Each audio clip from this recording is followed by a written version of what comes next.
real Queen Sheba, and you are listening to Ujima Radio 98 FM. Keep it right here, lock it in, and bless up yourself. Every second. Tune in to Ujima Radio on the weekend. Every minute. My name is Myrna Haig, and I always listen to Ujima Radio when I'm in Bristol, and so should you. Every hour. Love music? Love Ujima 98 FM. This is Celeste Clark. When I'm in the UK, I make sure I tune into Ujima Radio on the weekend. Every day. This is Celestine, and you are listening to Ujima Radio. Ooh, yeah. 98 FM, yeah. I'ma say it's the boom, it's the bomb, it's just one Jamaican. Who me talk? Egyptian. I'ma say Ujima, Radio Bristol #1 station on 98 FM. Every minute. Love music? Love Ujima 98 FM. Every minute. It's the Weekend Remedy on Ujima 98 FM. Every minute. Yo, what's up? Greetings, everybody. This is Ishi and Tasha of Arrested Development, and you are listening to Ujima Radio, baby. Yeah. Every minute. Ujima 98 FM and your weekend.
Ujima, love Bristol.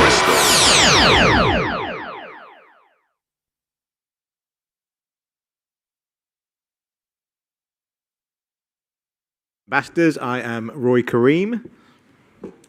Yousif. Olivia Sweeney. Woo! We're hot off the ITV film crew downstairs, so we've all run upstairs. Welcome to the Festival of the Future City. This is organised by the Black and Green Ambassadors, Ujima Radio, Bristol Green Capital Partnership, and we all welcome you today. This event is obviously live at the Watershed. It's also being live streamed and going out live on Ujima Radio, so I've got a very strict thing here, is do not swear, which I guess applies to us three as opposed to all of you, but equally to you, don't swear at us, maybe, is the key thing. Please put your phones on silent, again, as it's being going out live. That would be very useful, that we don't have any interruption. So, the Black and Green Ambassadors. We're going to take you on a bit of a journey over the next hour and a half. Our mission over the last 12 months and going forward is to connect, empower, and celebrate diverse leadership and community action on environmental issues in Bristol and beyond. And we're here to tell you a bit of a story about the last 12 months and then introduce you to the amazing 4 new Black and Green ambassadors down at the front here who you will get to hear from later on. But without further ado, Asia, can I hand over to you? No. Please.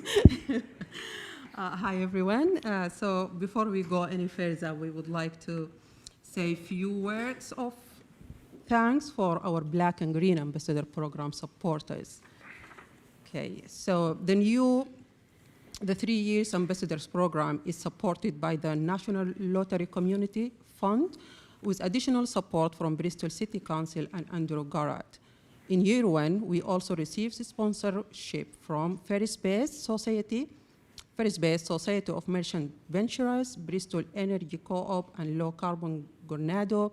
We received further contributions from Bristol Health Partners, Bristol Friends of Earth Supporters Group, and Thrive Renewables. In year 2, we are also really pleased to announce that Triodos Bank will join as program sponsor. We just want to say a big thank you to this organization and individuals for their support, as well as the team of Bristol Green Capital Partnership and Ujima Radio as well, and and the supporters of those organizations. There are many more people we would like to thank, and not enough time to mention them all today. So we have shared our thanks in our Year 1 annual report, which was published today. And over to Olivia. Thank you. So for those of you who know Black and Green from when it was Green and Black, this is kind of our new iteration. And we started about a year ago in September 2020. And we had our relaunch event about a year, and that was completely on Zoom. And it was very exciting. And we did not know what we were getting ourselves in for. So what did I expect then? I'm not sure I really had any expectations. I don't know about you guys. If I did, they definitely weren't this. I expected to learn and grow, which I have. I expected to hate being on the radio, which I don't, but I still hate being on camera, which is what I was just doing, so that hasn't changed. I expected to connect with new people and communities. And if I'm honest, I was expecting for the programme to be quite prescriptive, which it definitely hasn't been. I've had the world as my oyster and too much choice. I definitely didn't expect to be writing blogs, creating videos, and being on TV and various other platforms, or for my presence to be requested, or my opinion to be valued in the sort of places and at the sort of scale that it has been. So it's been an unexpected and very rewarding year for me. How about you guys? What was my expectation was that it was going to be easier. It's been hard work over the last 12 months, but supremely fun. I did not expect, I don't know if I had an expectation about us three. But I didn't expect to like you. Yes, exactly. Thank you for that. That we would have formed the friendship and the bond that we have. I did not expect that, which to me, that's one of the most important things. I think there's connections that you make. And yeah, I think my main thing that sort of blown my expectation is how it's been received the Black and Green Ambassador Programme within the city, but also beyond. It's, I think, just sort of in quite dark times was just a little bit of light that sort of people hung on to. And I think they probably put expectations on us that maybe we can and can't deliver on. But I think that's that's the expectation that's really sort of surprised me. Asia, what about you? Okay. So yeah, I expected to learn more, especially about environmental sector. Especially this is my first time to be engaged in any kind of environment activities. I was a bit worried, nervous to join Black and Green Ambassador at the beginning. And to be honest, I was thinking to quit after the third month because we started in the very challenging time during the lockdown, and it wasn't easy for me. But after that, I fell in love with the Black and Green Ambassador and those guys sitting near to me. I expect also to upskill myself, my leadership skills, and working with the community. I've been working with the community before, but I haven't worked with the community in environmental stuff. So that's my expectation. And what else? I didn't expect to be known and to be invited to speak in many events, and people invite me to be or to talk as an expert in my community issues. So that's me. Now we would like to share with you a video, 10-minute video, which is summarize our journey as Black and Green Ambassador for year 1. And I hope you like it. Enjoy.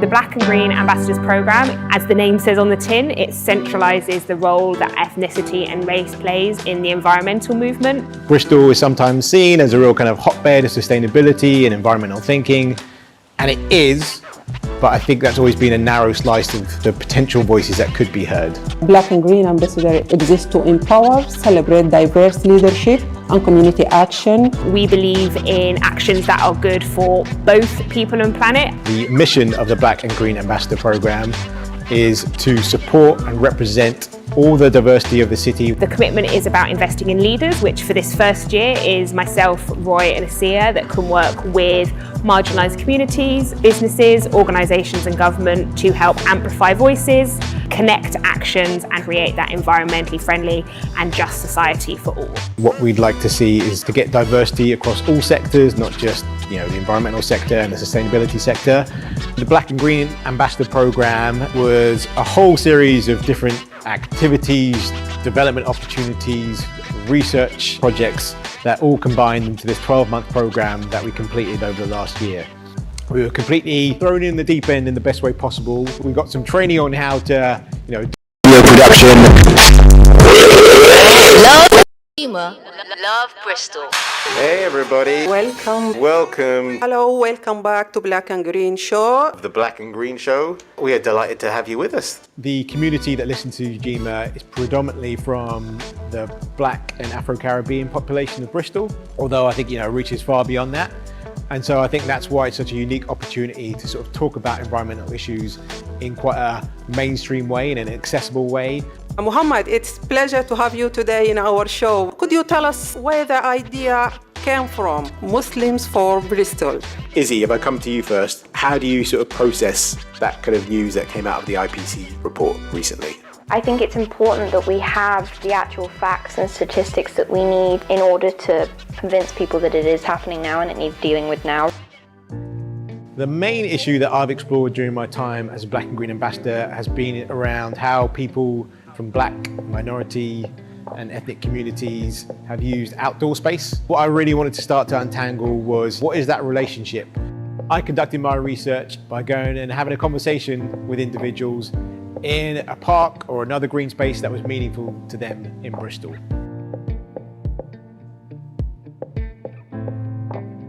To be honest, the first experience I had properly outdoors when I joined the Armed Forces. I joined the Royal Marines when I was 17 and a half. I need to be open and I can breathe. We want to encourage people from the Asian community, East African community, the Caribbean community, come out and enjoy walking and sharing one another's different cultures and different likes and dislikes. My chat with Enrico was a really magical one. He has now set up a group to essentially take people outdoors on walks and bring them the benefits of being outdoors to communities who might not engage with those kind of activities. Getting access to green space.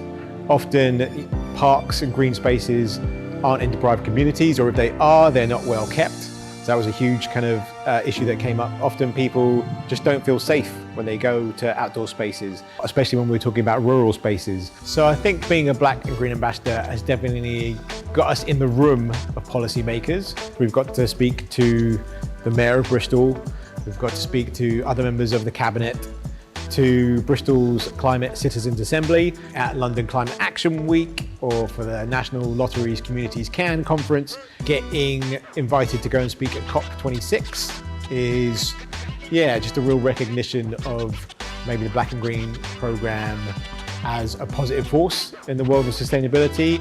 During my ambassadorship, I focused on food sustainability, and my project was about how does cultural heritage influence environmental sustainability. I would like to engage different communities in environmental issues and to listen, to learn, to share all these kind of experiences. I think the link between culture and environment is undeniable because different people from different communities interact differently with the environment.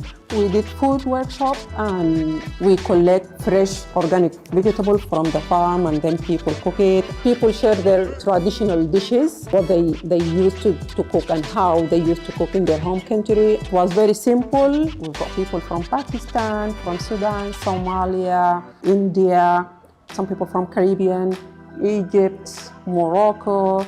So it's quite a diverse group. Also, they mentioned that the barriers for them to continue doing that kind of practices here in the UK. I would like to make it accessible for everyone, especially migrant people. English is not their first language, to contribute and to tell some sustainable practices from their culture. I'm always loving working with people from different backgrounds. Some of the participants, they said that we have no idea that we can hire allotment and then we can grow our ingredients for traditional food here. Yeah, and then I run craft workshop and I call it Craft from Nature for families, but we focus on children. Basically just to connect children with nature. Kids were very creative. They made a lot of crafts out from these materials. Did you enjoy the first one, which is around the food, and did you get any benefit from that? Definitely, sure. I cannot imagine how much I was enjoying that, because the idea of having the food fresh from the farm and cook it and cook with the group and cook and talk. I like the organic food, the tomato and it was so delicious. I learned the difference between when I go to get from the shop and get it fresh from the farm. My biggest achievement as a Black and Green ambassador, I think it's giving this opportunity for people, normally their voices is not heard. I've explicitly focused in on clean air and what that means to people in Bristol, in the UK and around the world. Bristol has illegal levels of air pollution, and it is disproportionately the Black community that are affected by this, but also those who contribute the least, suffering the most. Through talking to different communities, I learned a lot about how dirty air is affecting them. Where I live, it has changed. It used to be a really clean air zone, say 15, 20 years ago, but there's so many more cars on the road now, and so the pollution has definitely leveled to a kind of level where I can feel it when I'm out and about. A lot of people I spoke to have come from countries where air pollution is a lot worse. So Nigeria, India and Pakistan, where smog is a lot more apparent. So in a lot of ways, coming to Bristol has been a real benefit to them. But I've also spoken to people who have had loved ones lost through air pollution, who have noticed the effects on their lungs and their health, whose younger brothers and sisters have suffered from asthma. I think you can feel the quality of the air. You can feel that within your lungs, and that gives vitality to your body. I've lived in different areas of Bristol, and I really notice a difference. Me and Roy together, we had a survey that was just kind of to get a wide opinion from a lot of different people. I ran a photo competition where I asked people to take a photo of where they go to breathe. I've spoken on a lot of panels, but particularly the work I've done with the Environment Agency feels like quite a big achievement because they feel really official and proper. I think we've made a lot of difference in influencing the kind of traditionally exclusive environmental sector. We started exactly a year ago, so September 2020, when it was locked down. So that was a challenge to try and do community work when you couldn't get out and speak to people. I think the other major thing that kind of fed into our year as ambassadors was the Black Lives Matter movement. Conversations around race and equality were really live within the UK conversation at that moment, and that really fed into, I think, how we started as ambassadors, but also the reception that we got as a programme. I think the biggest lesson for me has been just to do it. It's a great programme that has allowed me to get to know lots of different communities and also learn and grow myself in how I talk about, think about, act on race. I think it's shone a light on what my strengths are and how I can best use those strengths to create a positive impact in my community and also hopefully in the world. Though we recognise that the climate crisis is a global issue, I think what is sometimes underrepresented are the effects that it has on all our local communities, and it's often those communities that contribute the least to those problems that have the most negative impacts on their day-to-day lives. I hope what we've done is represented some of those voices and brought some of those ideas and thoughts and solutions and expose them to a wider audience. So my advice is grab all these kind of opportunities to make a difference in your community.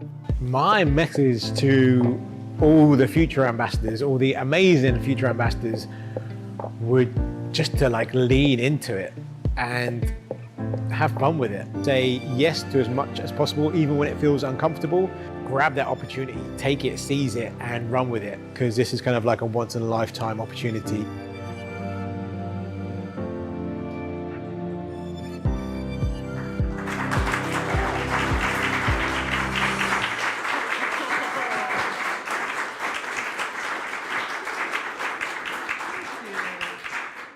So thank you very much, guys. That's actually the first time I've seen that cut. And my wonky curl is really upsetting me outside the side of my head. But anyway, I'd like to say thank you to Matilda and Juna Fields for putting that together for us on such a short time scale as well. It's much appreciated that we can summarise a crazy year and a busy year in a few short minutes. So as I said, we've just had a bit of a whistle-stop tour of year one, what we've been up to, some of the places we've had the chance to influence, and some of the groups and individuals we've worked with. In the film, we talked about our projects, and that's a particularly key part of the ambassadorship because it, as Roy touched on in that film, it's that link between global and local that we really think is important to explore.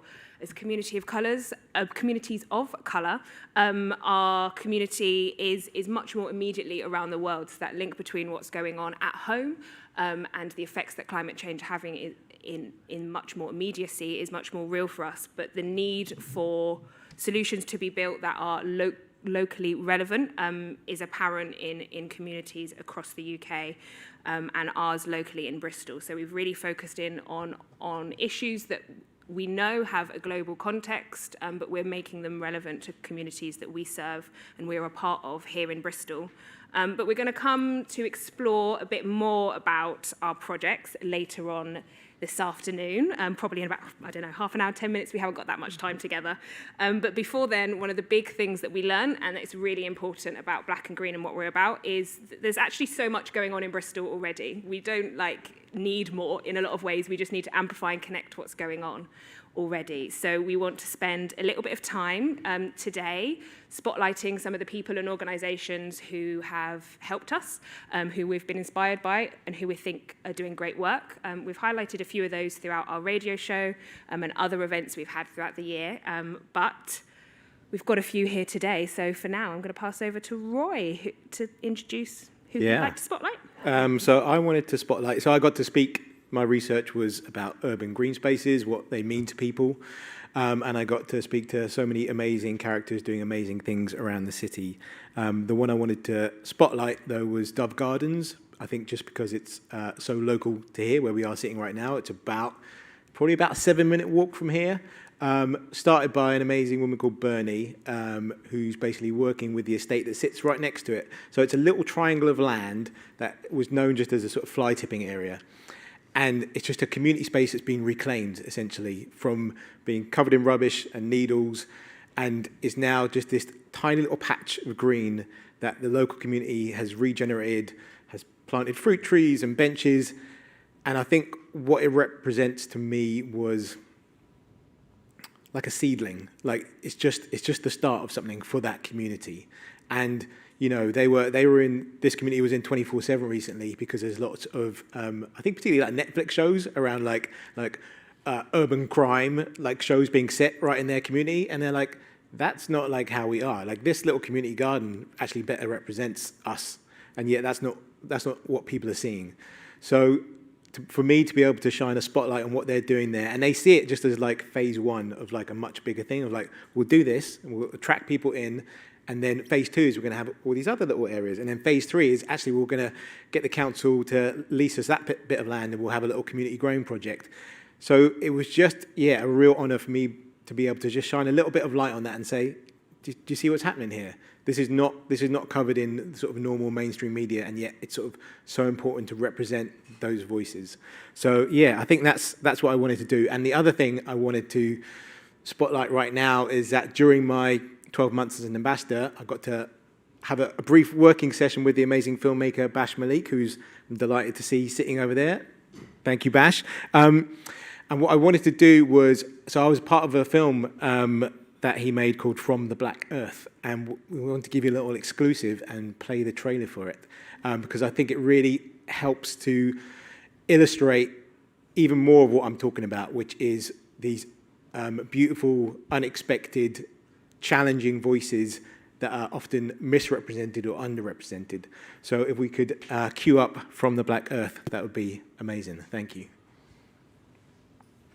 My own personal experience of experiencing hunger due to poverty, austerity, not having enough money to eat and to feed my own children. Food poverty is real. There will be a food shortage, and we need to think a bit ahead. We need to think how to live sustainably. Food justice just simply means giving people the choice to decide how their food is produced, where it comes from, and what to eat. In the 21st century, to become more urbanized and actually to leave the countryside behind, maybe that's sort of associated with being slightly backwards or dirty. Being a child of Jamaican parents, their generation, there was a lot of that sort of attitude towards growing that is seen as lesser.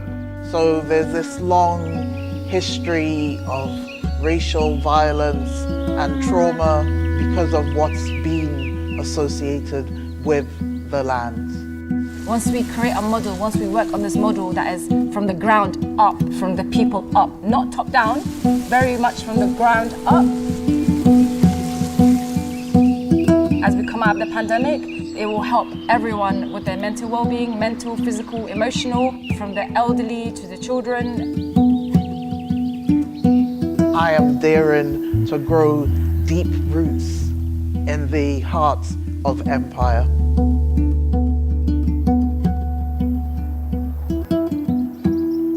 Severed hearts beat bolted minds.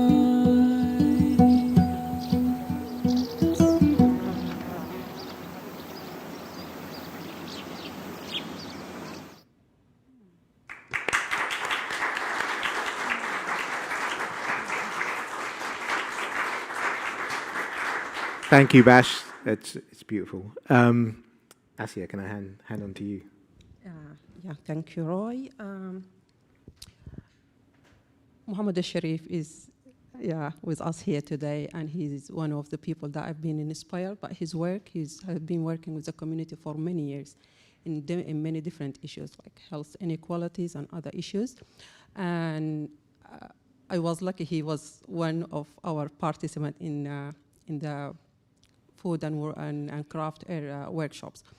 So I would like to give him this opportunity to talk about, I know, Muhammad, you have been working with people from different backgrounds and different cultures. So could you tell us how you change that from challenge and use it as a tool? Thank you very much. Really pleased really to be here and just really watch the fantastic work being done through, I think it's last year or 2 years. So it's really fantastic just to also be in an inclusive environment when we talk about climate change and environment, because I've been to so many, events where it was very exclusive. And I think it's really, that's all the good work you're doing, or making sure. I mean, I've just, written some of the words Olivia was saying about the people who contribute less suffer the most. And in fact, also the people who need most use less. So accessing environment and green spaces, the communities who need it most, they're not really accessing that. And that's the biggest challenge we face. How can we make this inclusive? How can we ensure that the people who need to access green space can access it? What is the barriers? I mean, we're talking about environment, we have to talk about social justice. We can't separate the two. People don't go to green spaces, not because they don't want to, because they can't. They don't feel safe. If you look at the incidence of hate crime in green space and urban space, is one of the highest, particularly with black and ethnic minorities. So people fear to go to parks. So we need to think about that. It's not just about the mentality or the ideology, it's about the practicality as well.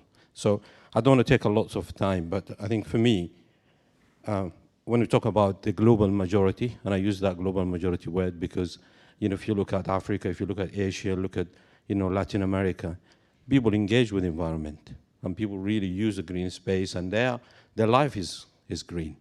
So we just need to be honest and be focused around the conversations. We need to ensure that, if we're going to change, we need to really point to where we need to change around capitalism, about, factories and people who are making monies with the people who contribute less, have the most impact on it. I mean, in Bristol, there's fantastic work around sustainability and black and ethnic minorities. So a lot of work happen around cycling, litter picking within the BME community. They don't call it environmental movement. They just do it. They just do it. They don't go and talk about, the activism. They do it because this is their life day in, day out. People do farms all their life. So I think for me is we need to change the language as well so we can include people. It's not just the action, it's the language as well. I mean, Bristol, fantastic, particularly with BME communities doing the work, from cycling, as I said, to, farming, to, people doing the street littering. People are doing their bit as well, so we need to acknowledge, their action as well, because sometimes people feel there is a divisions in the movement where people say, yeah, we're doing it, we're good, and you're not doing it. So we just need to make sure there's an inclusive conversations, and we appreciate. And I think, someone said here, it needs to be a grassroots.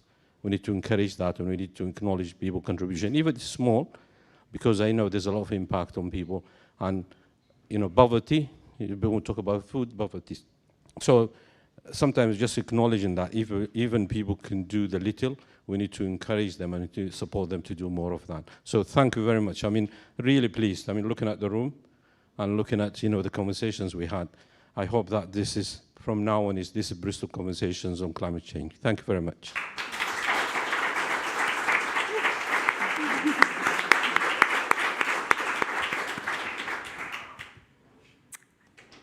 Thank you. And I think that comes to me. So as I said, I don't know if I said it in real life or on the film now, but I have been focusing on clean air this year. And I was particularly looking to speak to women of colour in the east side of Bristol.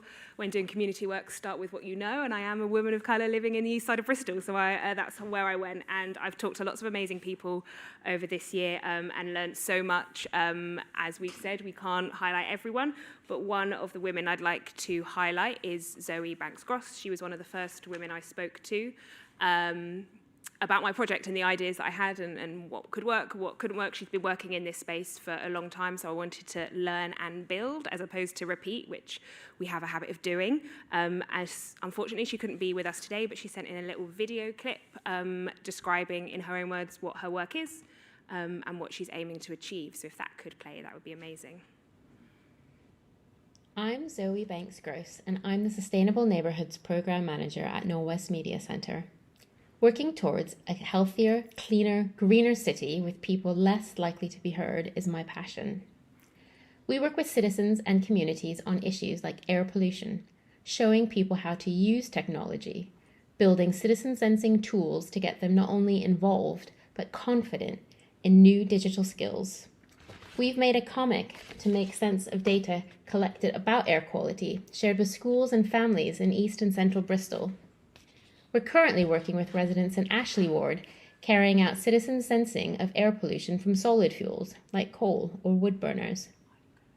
Making Bristol a city where everyone has a voice and feels entitled to take up space in the built and natural environment is key to creating a city of the future, not the past.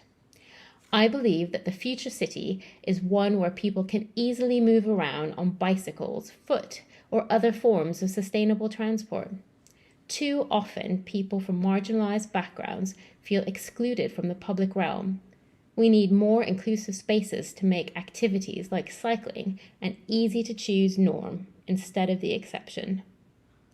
At Norwest Media Centre, we are supporting people to make changes, first by getting them involved in co-designing a better city. Thanks for having me. And thank you, Zoe, for recording that when you were coming, feeling better from the cold. So. And very quickly, I'm going to touch on another person I wanted to highlight, who is Amaria, who set up Cycling Sisters, again, in East Bristol. Again, she could be with us today, and I'm going to leave you on tenterhooks and say her interview or her video is going to be on our final radio show next month, so you've got to listen to it to hear what she's got to say. But her work she's done is amazing. It's a group of predominantly Muslim women who are teaching each other how to cycle and getting the relevant kind of certification to do that and qualification. And I spent some time talking to them, and the sense of place and belonging that group felt is really powerful. And I think that's one of the biggest things when talking about the environmental movement is if you don't feel like you belong somewhere, how are you expected to care for it and want to make it better and be part of all these changes? So I think that group is doing amazing work in that space. But tune into Ujima Radio next Thursday to hear Amaria say that in her own words. Nice. That's very smooth. So, yeah, that was our little time to just kind of spotlight the amazing work that's happening around the city and how it linked with all of our kind of research projects. My area was this, idea of urban green space and what it means to people. And I had the pleasure of basically going off to people's local parks and interviewing them and sitting down and having a conversation. And that's going to be turned into a podcast series, each of those interviews. But I also wanted to try and do something or work with someone to do something creative as well with that. And I knew that wasn't myself. I knew I had to get in someone far more talented. So what I've been doing with my interviews is sending them over to Cabo over there, who's in the front row of the audience. And Cabo's an amazing poet, and he's been listening to each of these interviews and then creating a poem based on each of them. So for each of the 7 interviews I did, there's a series of 7 poems. So what I would love to do is invite Cabo to come and read one of his poems. It's based on an interview I did with someone called Sophie Brown, who has set up an organisation called Steppin' Sisters, which is a walking group for black women in Bristol and the surrounding area. And, she set that up kind of in response to COVID and lockdown and being stuck indoors and just sort of starting to think about, actually, maybe there are other people that would be good to be outside and be walking and bring all of those benefits. So, Cabo, could I ask you to come up to the lectern and do your thing? A round of applause for Cabo, everybody.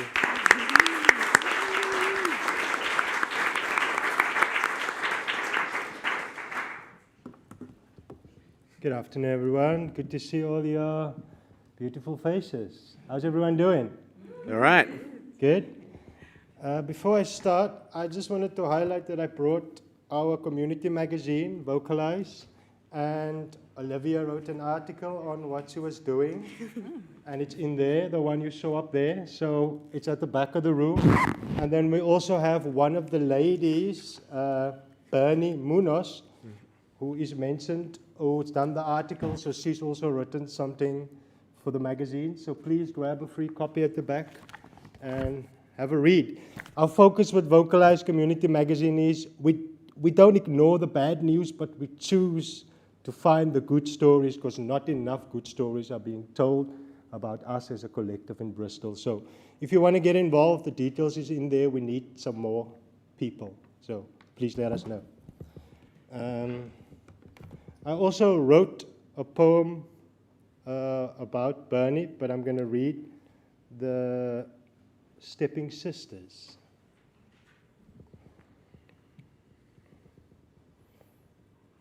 Stepping sisters, this is my life. Nature's our carer, stirring up happiness inside. Walking cause it matters. Walking in these green spaces for it's my right. Walking past all these strangers, strangely never seen a face you'd like mine. Like nature belonged to the rich and white farmers, only never a you like mine. A change was needed, so I invited my Nubian queens out. Now we face down the stairs from the classes to the right, middle, and left. Together in nature, we calm, strong, and proud. I've been a walker since a child. Taught me just a little courage has us walking past our fears of belonging. Even when the chips are down, we've been walking and walking and walking. Walking before there were cars, walking for our freedom, walking for our lives, walking for equality, walking for justice, walking for our liberty, walking through all of time, fighting the man, fighting the system, walking all through time. Step up, stepping sister, step up, knowing I embraced myself, had to choice remove some of the memories of the past haunting as soon as roots dropped onto the black box, the name calling rung out, hurtfully, painful, furnishing spiteful rhetoric, kissy, chalky, slave girl. Them white boys screamed, chop off Kunta Kente's feet. The slave master called, that will teach him, stop him from walking away. Yet knowing without knowing, nature always soothed me, the you, the me. For my nature in nature is my nature, and this is all I know. My kinfolk, now and always being the drivers of industry, driving seemingly upward mobile, or so it seems, from picking cotton to fake nails, high heels, and slick weaves, forgetfully, our roots form crowns, disconnected and schooled like low-hanging fruit, not catching enough rays. Lest we forget, so many drowned. Something stirring needed doing, I felt, wrecked my brains on a walkabout. An idea popped right into my head, left me mind stirring up. Why not start my own group and let the queens decide for themselves? Down with the rumors, whispering and empty stares. Full up, full up, full up. We walking now, ankles hurting and all. At first, felt like a risk. Must have been the fear of the unknown, fear of the wild.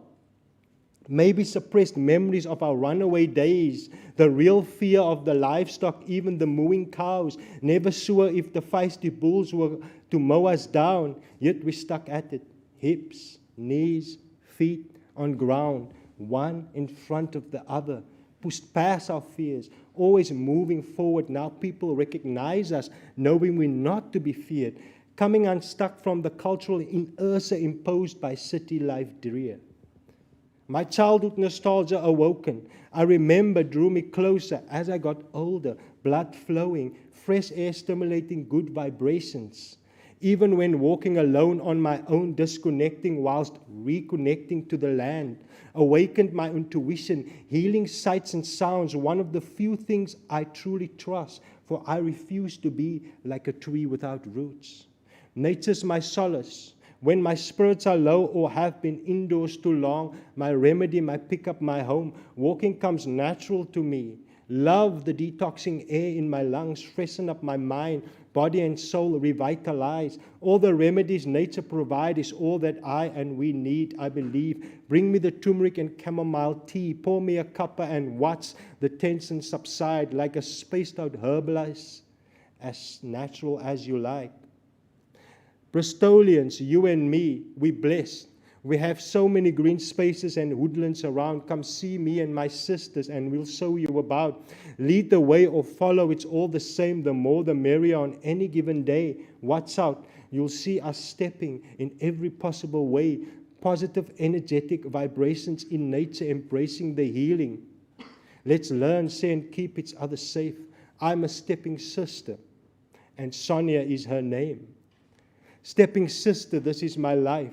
Nature's our carer, stirring up happiness inside. Walking because it matters. Walking in these green spaces for it's my right. Walking past all these strangers, strangely never seen a face you'd like mine.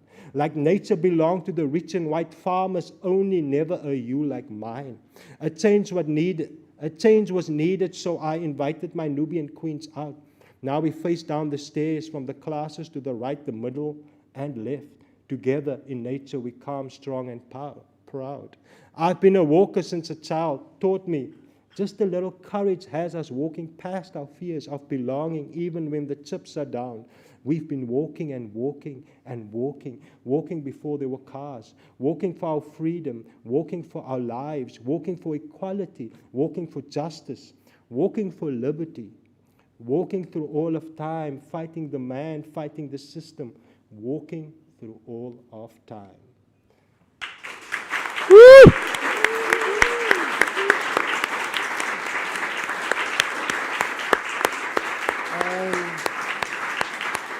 Thank you.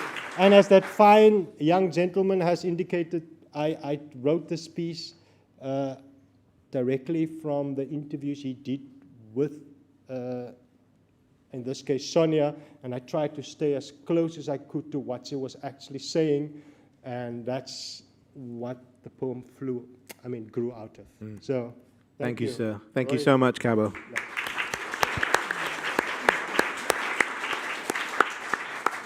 Thank you, Cabo. That's really touching and very amazing. Thank you again. Now I would like to invite Sandra Gordon, the director at Ojima Radio, to the stage. Sandra.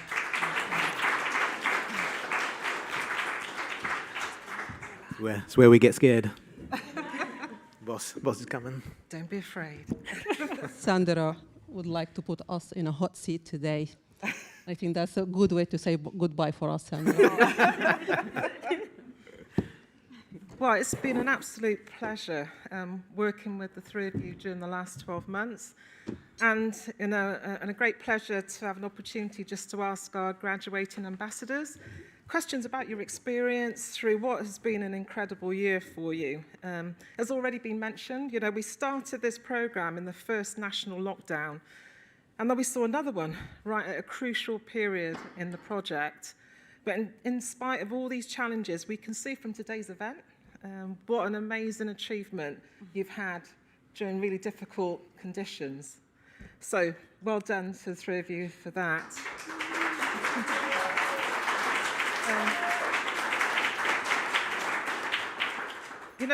You've selected three important research areas which were really pertinent, especially during this period, where we were all forced to just stop, and all the inequalities of green spaces, access to clean air, and those connections between culture and the environment, they were all pushed to the forefront. And I'd like to start by asking each of you one question about your research project. I'm going to start with you, Roy. So I'm really interested to learn more about your findings relating to the underutilization of green spaces, the idea of reclaiming our community spaces, and those inconsistencies and inequalities that exist with funding provided to those spaces. Just a small question. I'll try and wrap that one up. Yeah. So I think often when we think about green spaces, we think about parks when we're in cities, and I think it's an interesting moment for parks because the way they're being funded is changing. So the whole sort of like financial model that I think probably a lot of us just take for granted, that the parks it's almost like a static thing, it's just there, and yet people obviously look after it and have to take care of it, and new parks get created or don't get created. So what's happening is that instead of councils actually being the ones to look after things because of austerity and other cuts, that model's changing, and so now it's kind of, they're looking for all these like new innovations about who's going to look after our green spaces and who's going to take care of it. And there's a risk there, which is that, you know, they just kind of fall into disrepair and no one looks after those spaces. But the flip side is there's an amazing opportunity for the people who are actually surrounding those green spaces are the ones that sort of come together and rise up and sort of take charge of those and become responsible for them. But you know, you can't just expect communities who've never had that investment to sort of be able to do that. So I think one of the things I started to uncover, and you know, Dove Gardens, that tiny little space is maybe, you know, a really small example of that, is that when those communities are given a voice and given a, you know, a platform, they can do amazing things, but they need that support, and they're so ready to take it on. And yet, I think, you know, just the fact that almost they're not at the conscious level for a lot of people who have power and agency, that they kind of get completely overlooked. So, yeah, I think it's just like it's kind of a risky time, but maybe also an exciting time for just like urban green spaces. And if I could do anything to shed any light on that, then that's fantastic. But yeah, I think it's sort of one of those bits of like, what is going to happen next? And I don't think anyone knows with regards to green spaces. Thank you for that. And I think you're so right. So many people have used that opportunity just to look at the spaces they have and share them and find them and really utilise them as well. But yeah, we need to think about the funding of these things, and there's a real opportunity for us to do something different. Asiya, in terms of the culture in your homeland, it's one of reusing, it's one of recycling, and that's normal. And I'm interested to know, as someone who's come to live in this country, where there's been this legacy of use once and a throwaway culture, did you ever find that there was pressure for you to conform and adopt to the ways of the West? And can you expand on this idea that culture should not be separated from the environmental sector? Wow. Thank you, Sandra. So yeah, I grown up in Sudan. I came to the UK 10 years ago. And yeah, reuse, recycling, repair is like common practices in our culture, in my community. And since I was a child, I've been encouraged to repair and to recycle and to reuse whatever we have and whenever we can. So that's like kind of our values in the family. And I think my father did an amazing job by taught us that's how to be good Muslims, and he had to adopt that behavior because he's a Muslim. He thinks that if we would like to be a good Muslim, we need to be careful about everything, and we need to be responsible about our environment.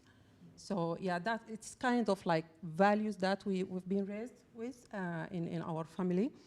And also, since we were child, since I was child, not we were child, also I remember that my father tell us all the time, please be careful about your consumption of water, food, energy, everything. So it's kind of, that's something end up being a part of my daily life. It's not like something I adopted after I grown up. So yeah, when I came to the UK, yeah, it's a different culture, but as I said, because one of my my values, so I feel like it's easily I can do that, and it's not like about where I am, but yeah, what I would like to do, even if I've got like too many options, but yeah, I'm stick to what I feel it's right for me, and that's something I can do it. Yeah. Coming to your point, Sandra, yeah, I feel that the relationship between environment and the culture, it's very strong, and through my working with people from different backgrounds, I realized that this relationship shouldn't be separated. If we're going to talk about engagement for the people from different backgrounds in environmental sector, we need to put the different culture in our mind, because I think every different community, they have like their own kind of like suitable way to approach them. And yeah, so from that, that experience, I always keep thinking, please use culture as a tool to engage different people, different community, different culture in environmental sector. Thank you. Yeah, thank you. I love that. And just you explaining the basic necessities I think sometimes we take for granted, and we just use water as a prime example. You know, we think we're just running taps, we just let them run. With no thought of the environment and the issues. So, yeah.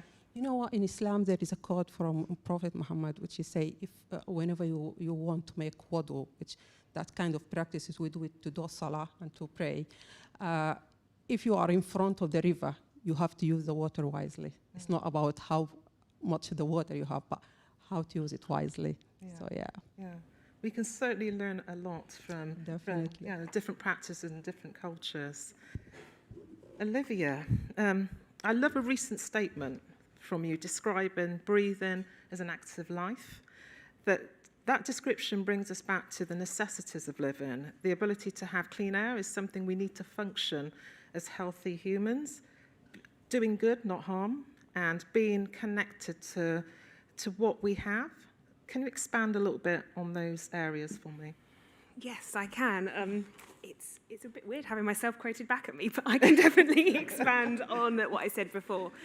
So breathing is not a conscious act. We do it without thinking about. So I think sometimes you forget how important it is. That sounds really silly to say that breathing is important, but you forget just because you do it without a conscious thought how vital it is. And I was surprised to find out that clean air isn't a human right. So it's not protected in any way, the quality of the air that we have. Yet we would die. I hate to be negative, but we'd die much quicker with dirty air than we would without food and water.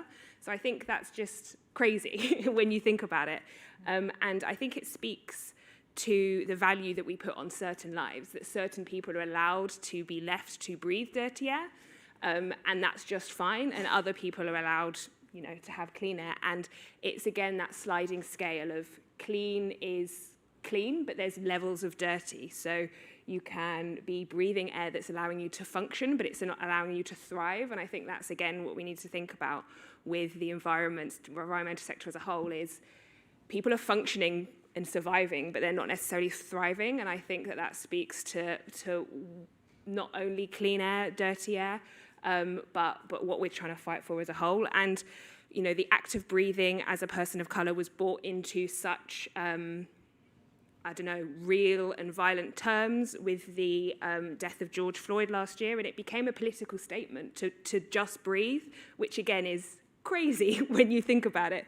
That it's the act of breathing, which is a basic human right and a basic necessity for life, can get mixed up in all these other energies that are going on. And we've touched on COVID. Well, we haven't touched on, we've mentioned COVID a few times throughout today. And I think, again, I mentioned it on the film, we're very privileged in the UK in a lot of ways, despite the fact that we do have illegal levels of dirty air in Bristol, that we're not living in smog, and we're not living with seeing dirty air around us. And with the act of having to wear a mask over the last few years, it kind of again brought to life this idea of what it could be like not to breathe.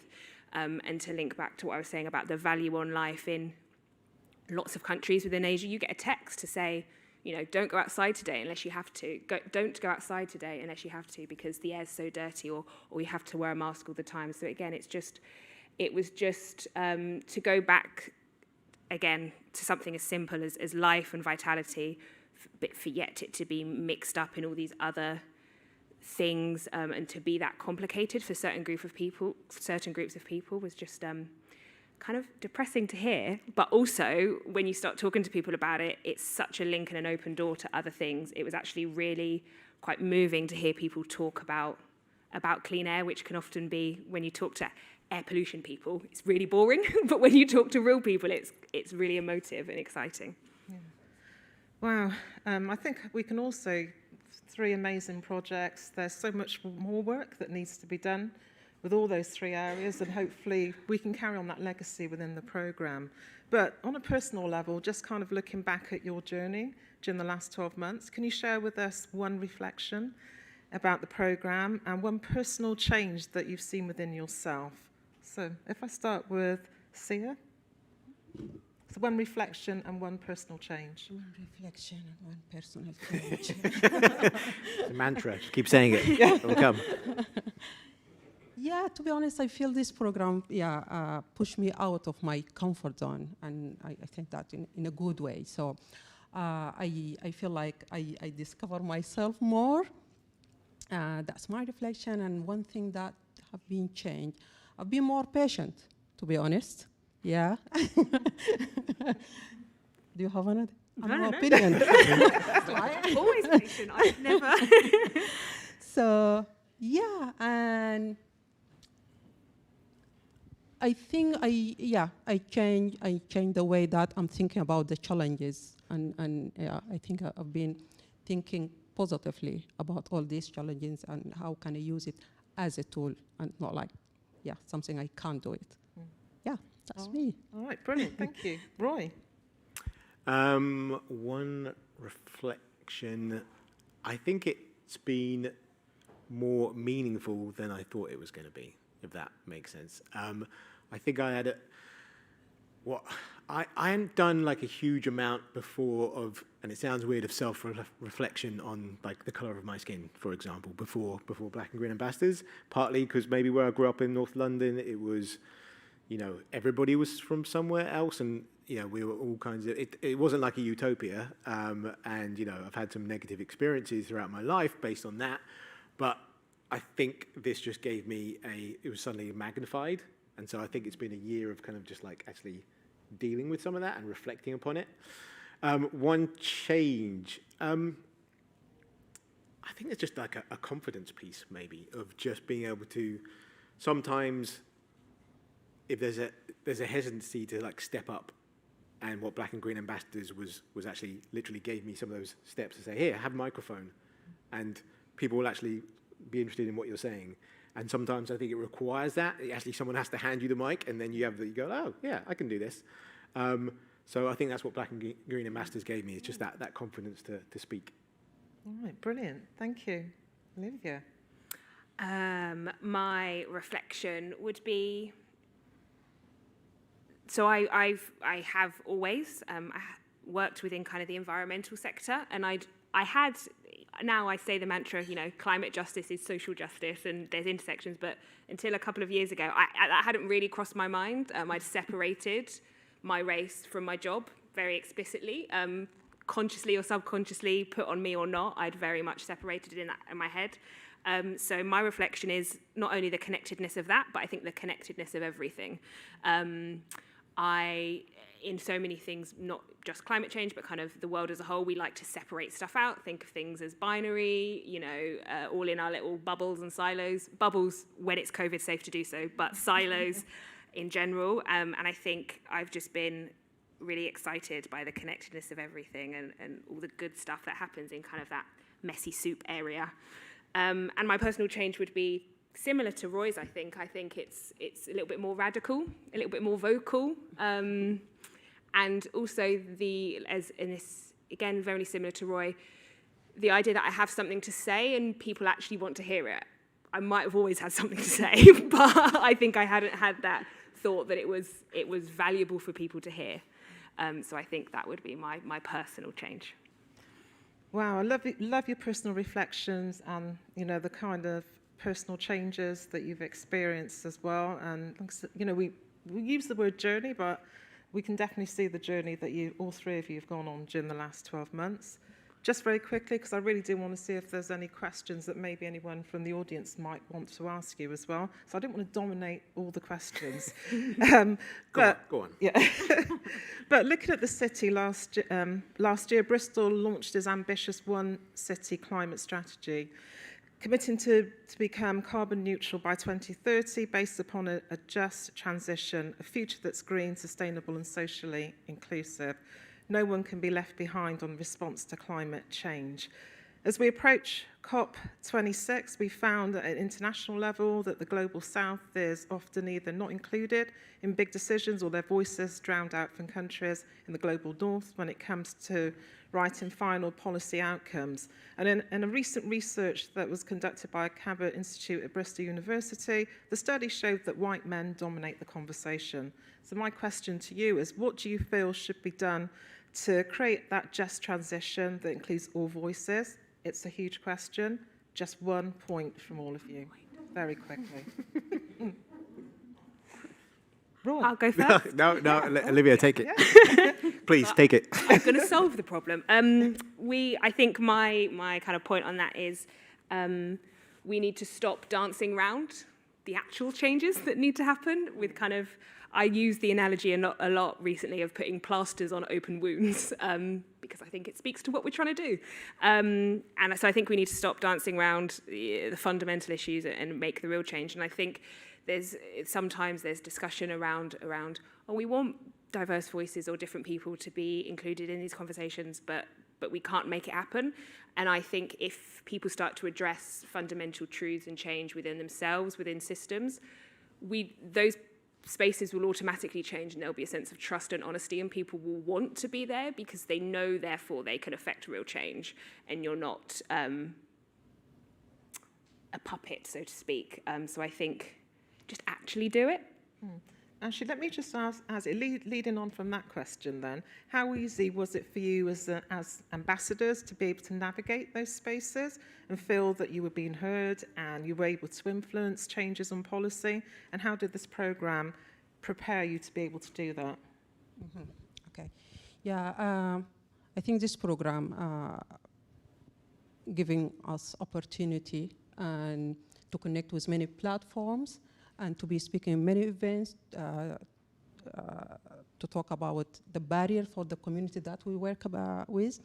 And yeah, for me, being one of the panel for some kind of grants, I think that's for me, it was very important because I'm coming from this community and I know what they need, I know what their barrier is. So having that idea about this community and try to reflect that in this kind of committee or panel, it's very important to me. And yeah, I think that's one of the ways that Black and Green Ambassador helped me to do it. Yeah. Brilliant. Roy, did you find it, how difficult was there challenges for you to be able to navigate? Because I know sometimes, especially at the start of the program, someone invites an ambassador to turn up. Maybe there's that expectation that you are the expert on everything that is Black and Green. Yeah, it's funny. I was talking to someone in my family recently, a white member of my other family, and I definitely got and they were bringing to me like an issue. And I suddenly like, oh, they think I'm like the brown whisperer, like as in like I have some like sort of like magical kind of like insight. But then you also go like, I've been like a Black and Green ambassador for the last year, so I've kind of stepped into that like position, and it's sort of there's a tussle there of kind of like I can represent myself and I can represent others, but like where does that like barrier kind of end almost? Where's the like boundaries of that, of kind of like how many people can I sort of essentialize and be?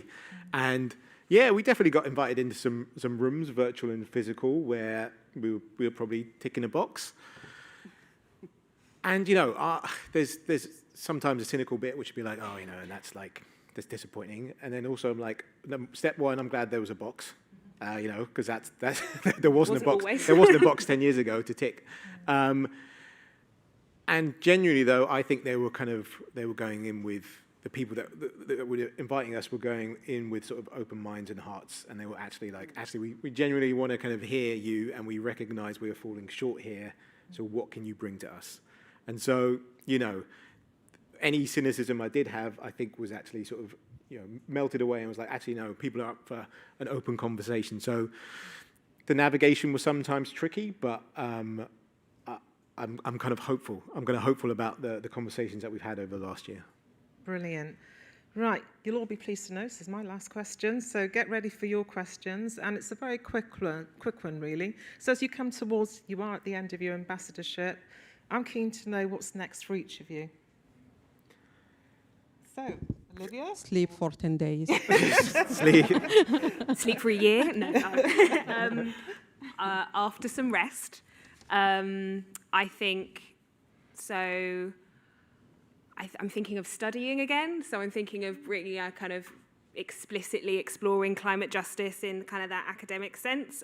We got access to Bristol University Library for this year, which is very exciting for me because I love to read and find things out, and I wasn't able to make the best use of it, so I want to do that properly. But I think just kind of continuing to remain in this space. So I've been asked to do some consultancy bits for different people. Roy and I are hopefully going to stay on Ujima Radio, so just kind of taking the best bits forward and building, because I think linking back to your last question, we've started to have these conversations, and it's now the year that follows that is all about the action and the policy change and the influence. So it would be, as much as I'd like to just go and hibernate for a year, it would be foolish to step away at this point when kind of the momentum's building. So it's just staying in those spaces. Brilliant. Oh, yeah. But Roy can say that. Yeah. Do you want to So this is where I go, COP26! COP26! COP26!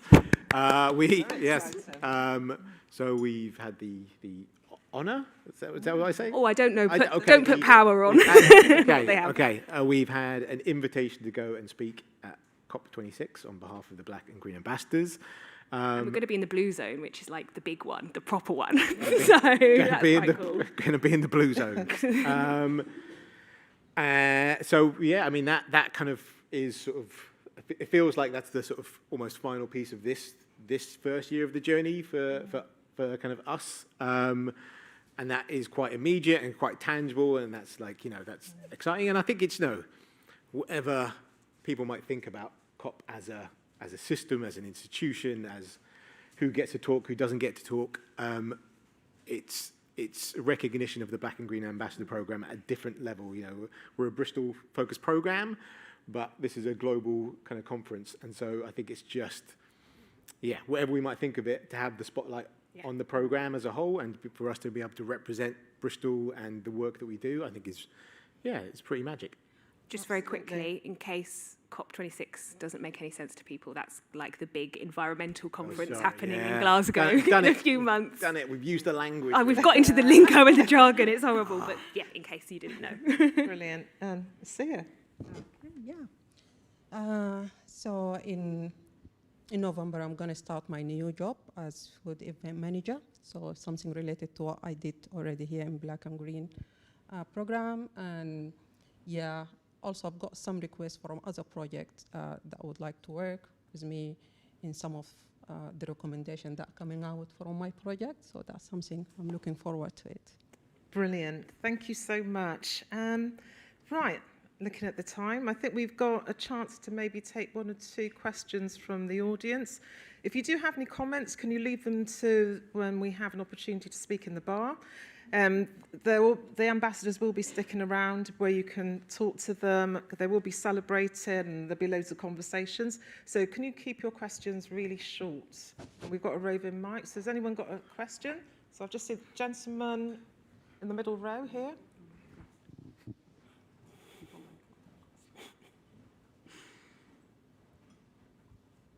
Yeah, thank you. Are there spaces, tents, to which you would have liked to have been invited, but still felt excluded? And how might future ambassadors access and remain engaged in those spaces? Good question. Good question.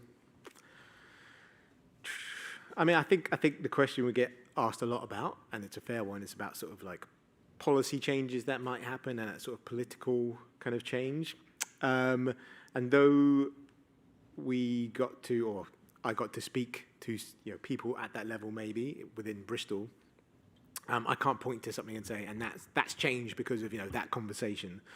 So I think it'd be interesting to get into more rooms where you actually felt you had agency to actually make a change, rather than just being like consulted or having a nice conversation. It'd be nice to actually be like, okay, I'm being brought in because I know that this is going to have a tangible consequence. What do you guys think about sort of the rooms? I would agree with that, and I would say we haven't well, I suppose you wouldn't know if you'd been actively excluded from a space. But I would say we've never been kind of actively kept out of anywhere. I think that's one of the things that surprised me so much is it kind of felt like I could do what I want and go where I wanted and kind of ask for things and talk to people. So I do think there's never been that conscious barrier. I think in some spaces, the people in the room, it was their first time engaging with the concept of diversity or climate change, or climate justice. So that could feel quite exclusionary, to feel like you have to kind of explain stuff. But I would say, yeah, it would surprise me, maybe that's my cynicism, it surprised me how open spaces were and doors were. And then to your second point, I suppose, how can the new ambassadors remain in those spaces? I think that's on us to make sure that link happens. That's about what the legacy of the program is. So it's about sharing our learnings with them so we don't make the same mistakes twice. And it's about helping them to navigate that. And I think what we had to our, I'm not going to say detriment, but we did try and do a bit of everything at the beginning. And maybe we need to hone down and really focus and push one particular door really hard. So that you see those kind of real actions as a result. All right, brilliant. I think there was, a lady on the third row at the back. I'm going to repeat more. So you go this way. Hiya. I know there's a lot of teachers around Bristol that are really passionate about decolonizing the curriculum, and I was wondering if you had the chance to work with any geography teachers or any science teachers that would be really excited to work with you. Oh, it's great. I'm a former primary school teacher, and it's such an interesting area and such a live kind of thing that's happening in the UK at the moment. So the simple answer is I definitely didn't have any connections around sort of decolonisation of education curricula in particular, but I think it would be a really kind of nice way to ground maybe what our work does in the future of kind of making that connection with educational institutions. I know one thing I will be doing, this is secondary school level, is with St Paul's Carnival, their connection to schools. I'm going in to talk to secondary school students about the intersection of sustainability and race. But I think the decolonisation agenda would be really interesting to get involved with. But you guys? Maybe that's something the new ambassador can. Echo. Boom. Very quickly to add, similar to Roy, we didn't kind of explore decolonisation explicitly, more through the climate justice lens, but we spoke at, I can't remember what the conference was, but Climate Change Network, Teachers Network Conference, I can't remember the exact name, we spoke at that, and I'm actually part of a primary education climate panel coming up. So the connections with schools are there, but we haven't necessarily engaged from that curriculum side, more just influencing how teachers think around the subject. All right, brilliant. And the lady in the red. Thank you. I was really struck by what I heard, particularly from Roy, but I think Olivia and Esther as well, about green spaces not feeling safe. And I just wondered if you had any practical thoughts about particularly, what people in the wider community, perhaps white people who want to be an ally on that, could actually do to help make those spaces safer, kind of practical things that might be possible. Such an interesting question, and it came up again and again in the people I interviewed. It was a weird split of how do I put it, kind of risk and then also groundedness, as in once they felt comfortable and safe in a space, then all those positive benefits of being in the outdoors and all the things we know about of reducing stress and all those kinds of things came up, and yet they had to sort of leap over this initial barrier of how do I even begin to feel comfortable. And I think there is a practical safety piece, but there was also, Olivia used this word of kind of belonging, of do I belong in this space, even if it's in my community? And so for me, and I think I just lean this way anyway, if you're talking about hearts and minds, it's almost like the hearts bit is where the sort of transformation has to happen before the sort of almost the mind of kind of going then, okay, actually I feel now less risky, this feels like a comfortable space. But on practical kind of levels, we use this phrase quite a lot of kind of meeting people where they were at, but I think you actually even sometimes have to sort of start before that, of kind of often people in marginalised communities are not even aware sometimes, like physically aware of the spaces that are kind of around them, just because they've been so sort of segregated along ethnic lines or whatever it might be. So the more that, whether it's like events or community groups can do stuff that they would normally do, for example, in an indoor space, it's actually kind of run outdoors, or the more like park facilities take account of, for example, I was talking to a property developer who, they're one of the sponsors for the Black and Green Ambassador Program, and they were saying, like, what's a practical thing? I was like, oh, well, don't have park benches for 2 people. And he was like, what?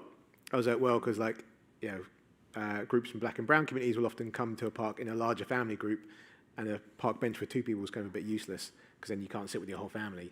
So, and that's come up, it's like something that's come up in research again and again, of like actually like building the park infrastructure so that it actually reflects the needs of that community, rather than just sort of like a cookie cutter. We'll take what we do in all the parks and we'll just like plonk it over here. So yeah, I think there's like so many different angles you can approach it from that sometimes I kind of not quite sure where to start, but yeah. Right, I think that's it in terms of looking at the clock. Well, thank you very, very much. It's been a pleasure. Thank you. Thank you. Thank you.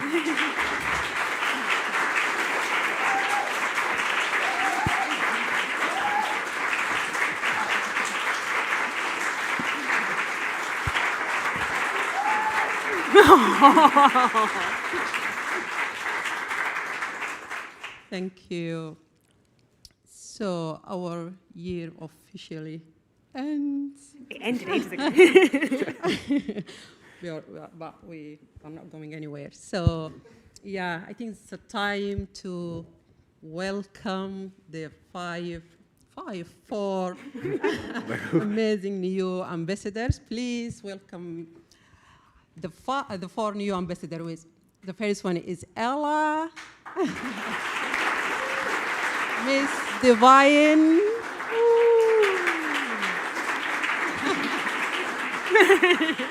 Rosina,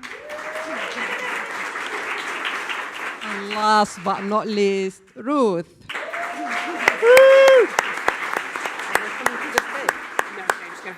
Fantastic. So yeah, welcome and good luck. Be prepared as well. So yeah, we would like to know more about you. And if I start with you, Rose, could you introduce yourself to the audience?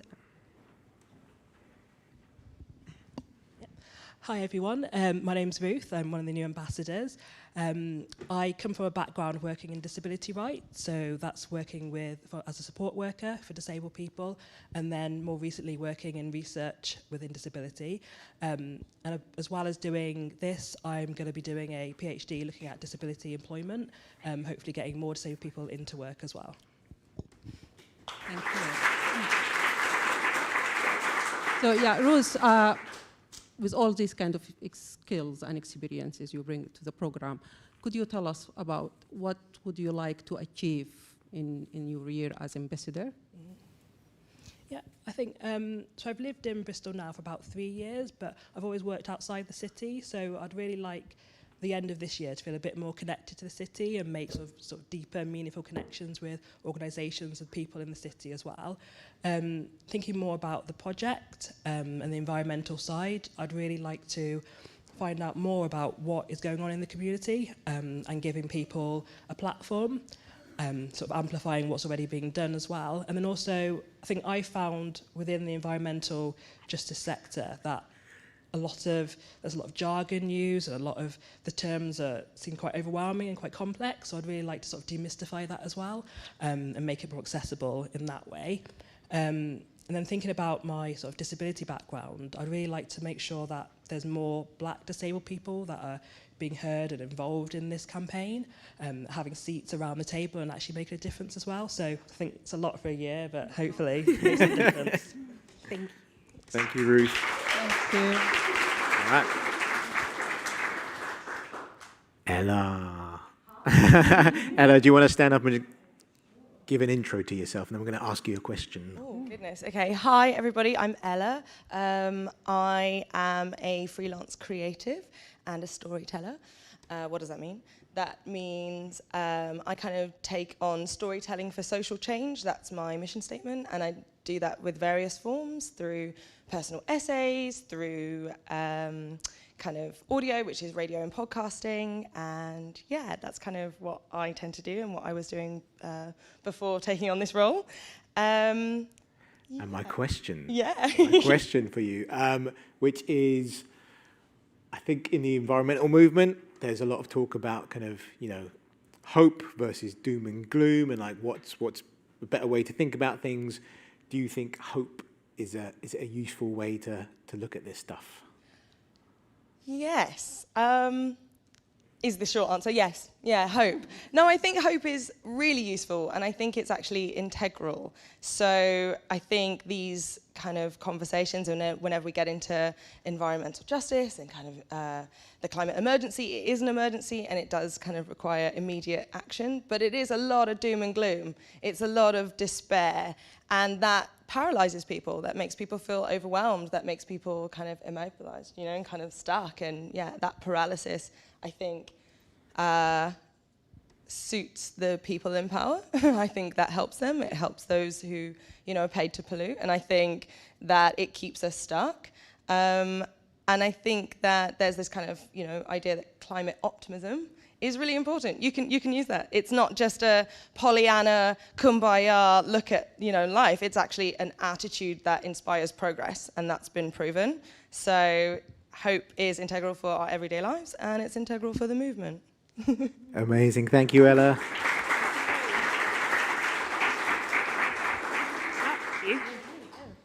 Hi. Questions. Hello, everybody. My name is Miss Divine. Well, most people know me for the work that I do, the volunteer work I do at Ujima Radio. I'm here wearing two hats today, so I'm a new ambassador, but I'm also representing Ujima Radio. I'm a freelance journalist, a DJ, and I just, I've got my hands in many different pots. I recently became a director of a company, and now I'm here with my fellow ambassadors taking on this amazing role. So, questions? I feel you're definitely taking charge of this interview. So I know a little bit about you, and you've kind of said that the environment and conversations around the environment aren't necessarily part of your day-to-day life. Mm-hmm. So why did you decide to apply for something like Black and Green, and what kind of unique thing are you going to bring to the role? Well, to be honest, I'll be truthful. I bullet pointed some things so I didn't forget, but it was to learn because. It sounds like we've been repeating ourselves, but for the sake of the conversation, conversations surrounding climate change, climate emergency, they were never had in my household. I'm here to learn and to share my findings. And one thing that's kind of stood out is that we can't come from a level of educating people. We have to come from the perspective of just sharing, and we're going to do that through music and arts and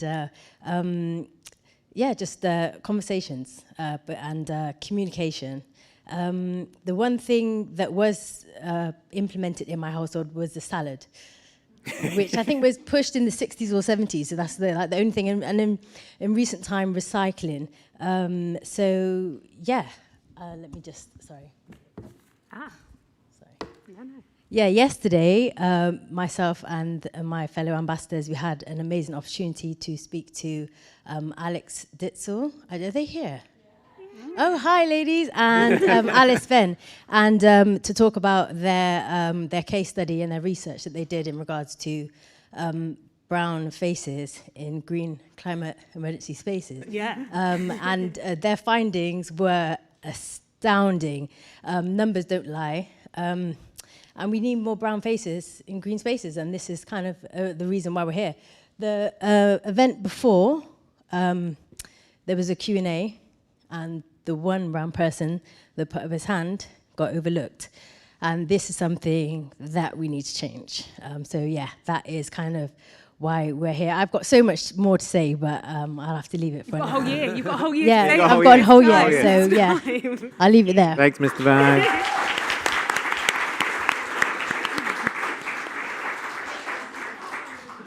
Hi, I'm Rosina, and I've worked in a variety of health and social care settings, from child and adolescent mental health services to supporting adults with learning disabilities. I trained as an occupational therapist, though I don't practice as one right now. And at the moment, I'm supporting a lady with dementia one-to-one, and we engage in a lot of creative activities, and it's just amazing. I'm an artist. I sing and I illustrate and paint.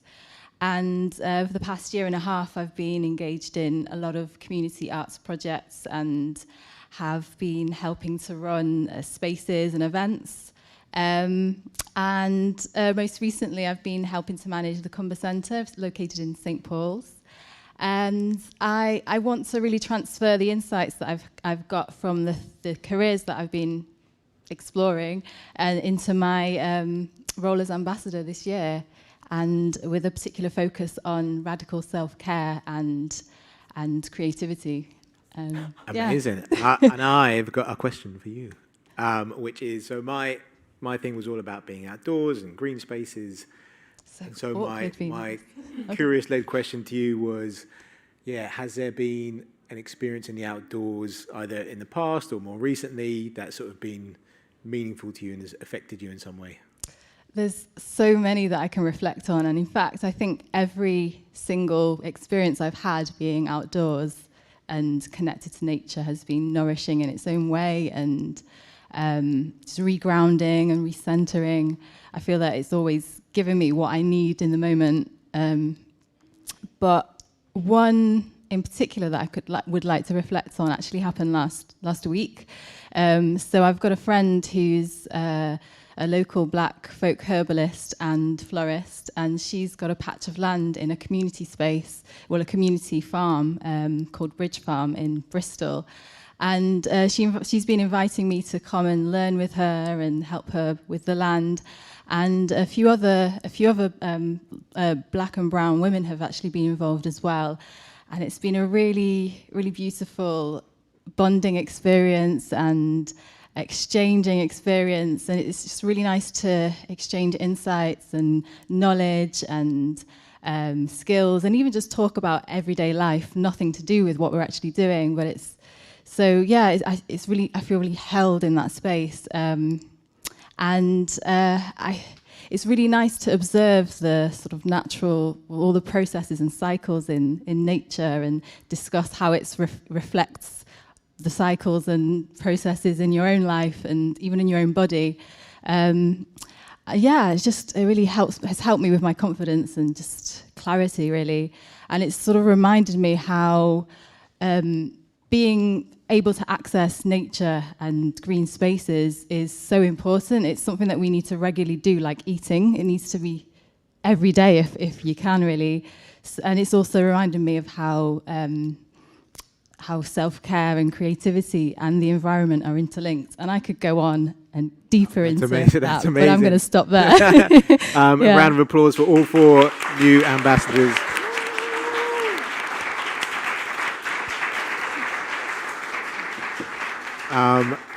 Thank you. We are handing the baton to 4 amazing people, and we can't wait to stay connected and work with you, as you go forward. So talented. Yeah. Can I join again? Yeah, exactly. No. I see you just said you join with a lot of talent, unlike us, so bigger and better from here. So we're actually exactly on time, so I'm going to wrap this up very quickly. So it's been an hour and a half that's flown by. Hopefully you've found it's flown by as well. And that brings us to the end of our year. But we aren't going anywhere. You can't get rid of us that easily. And neither is Black and Green Ambassadors, with the great 4 new faces that we have for year 2, and year 3, and year 4, and year 5, and year 6, and year 7, year 8, and year 9, year 10. So today has only scratched the surface of what we've done, learnt, and hopefully changed and influenced. So please do check out our year 1 report that was published today, where you can deep dive into our projects and our findings and all the other stuff we've been up to. And most importantly, if we are going to ensure a meaningful and inclusive action on climate change, which is the title of this event, you should stay connected to us and the programme. So look out for a community workshop being run by the 4 new ambassadors before the end of the year. Sign up to our newsletter to hear about this event and more opportunities.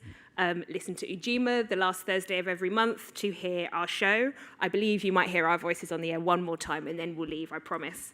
And hear our thoughts and opinions and actions that are good for both people and planet. And of course, follow the programme on social media. Roy and I are going up to COP, so I'm sure we won't see you there, but we might be broadcast from there. I don't know. There's a lot of filming and TVs involved. So stay tuned to see what happens when we're up there. Very quickly, again, I'd like to thank our sponsors and the National Lottery Fund and all our other supporters. We wouldn't be here without you. If you'd like to know more about how you can support the programme, speak to Vicky and Sandra here at the front, or go on our website for contact details and find out more. If you think you'd like to be a mentor for the programme as well, we didn't actually mention mentorship much, so we've all had mentors this year, which has really been important in guiding us through the process. Talking about race is difficult. There's a lot of emotional labour that goes into what we do, so having that support system is really important. So if you'd like, or if you think you have the skills to be part of that mentorship, please do get in touch in the next few weeks so you can help support our new ambassadors navigate through this exciting, interesting space. And from me, Roy and Asiya, I think that's it. Thank you for listening. Thank you for watching. Thank you, everyone.